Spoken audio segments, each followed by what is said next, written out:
دوستو، دنیا عجائبات کا مظہر ہے۔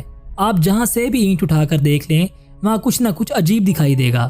یوں تو ہر ایک جگہ کا اپنا ایک خاص مقام ہے، مگر کچھ جگہیں ایسی ہیں جو انسان کو ورطہ حیرت میں ڈال دیتی ہیں، جنہیں دیکھ کر پہلے تو ان کے ہونے پر یقین کرنا مشکل لگتا ہے، مگر اس سے بھی زیادہ حیرت انگیز اور دلچسپ بات یہ ہے کہ وہاں لوگ کیسے زندگی بسر کرتے ہیں۔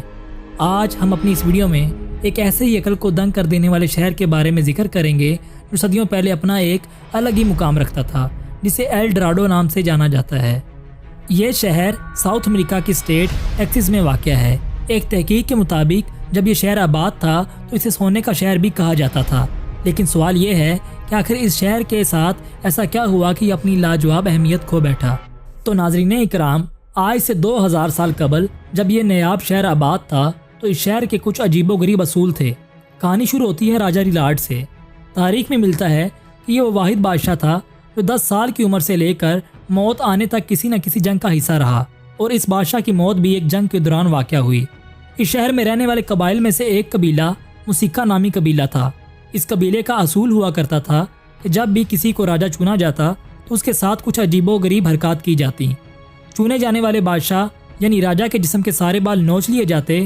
اس دوران وہ کافی تکلیف سے دوچار ہوتا، پھر اسے گایتا نامی جھیل میں لے جایا جاتا اور وہاں اسے سونے کے پانی سے نہلا دیا جاتا۔ اس طرح راجہ سونے سے بنی ہوئی مورت جیسا نظر آتا۔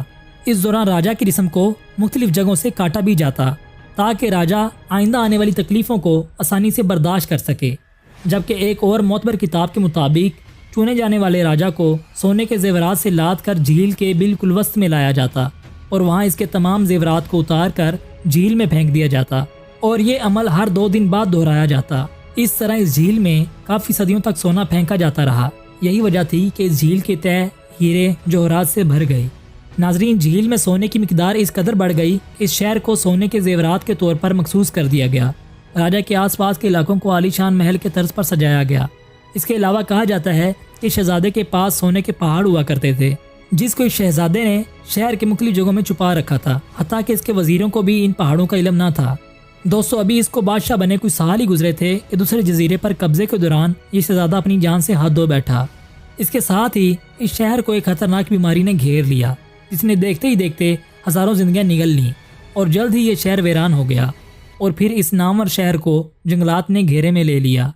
ناظرین، یہ بات راز ہی رہتی اگر اسپین اور دیگر ممالک سے تعلق رکھنے والے کچھ جنرلز اس علاقے کا دورہ نہ کرتے، جنہیں اپنے کچھ ذرائع سے خبر ملی کہ یہاں خزانے دفن ہیں۔ اس خزانے کا پتہ لگانے کے لیے انہوں نے فوراً 900 سپاہیوں کو اپنے ساتھ لیا اور اس شہر کی طرف نکل پڑے۔ موسم کی شدت نے اس عملے کو بے حال کر دیا، اور سفر کی دشواری اور موسم کی سختی کی وجہ سے یہ عملہ صرف 200 افراد تک رہ گیا۔ ہر طرف ویرانی اور جنگلات اور شکاری جانوروں کی دہشت کو دیکھتے ہوئے کچھ سپاہی واپس بھاگنے پر مجبور ہو گئے، اور ہر طرف سے ناکامی کے بعد ان جنرلز نے واپس لوٹنے کا فیصلہ کیا، جبکہ ایک اسپینش جنرل نے ہمت نہ ہاری اور حالات کا ڈٹ کر مقابلہ کیا۔ اسپینش جنرل نے ابھی کوئی سفر ہی کیا کہ ان کو جانور نما کچھ مفوق الفطرت انسان دکھائی دیے۔ ان انسانوں کو دیکھ کر تو جیسے ان پر وحشت طاری ہو گئی۔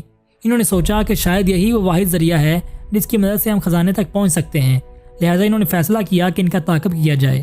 ناظرین، ان کا پیچھا کرتے کرتے وہ ایک ایسی جگہ پر پہنچے جہاں اسپینش سپاہیوں نے اس قبیلے کو یرمگال بنا لیا۔ اس اقدام کے بعد ان میں ایک خوشی کی لہر دوڑ گئی، کیونکہ اب منظر قریب تھی۔ اس قبیلے کے سردار کے بتانے پر انہوں نے ایک جھیل کی طرف رخ کیا۔ یہ وہی جھیل ہے جس کا ذکر ہم نے اپنی ویڈیو کے آغاز میں کیا۔ اس جھیل پر جاتے ہی ان کو ابھرتی ہوئی ایک چیز دکھائی دی۔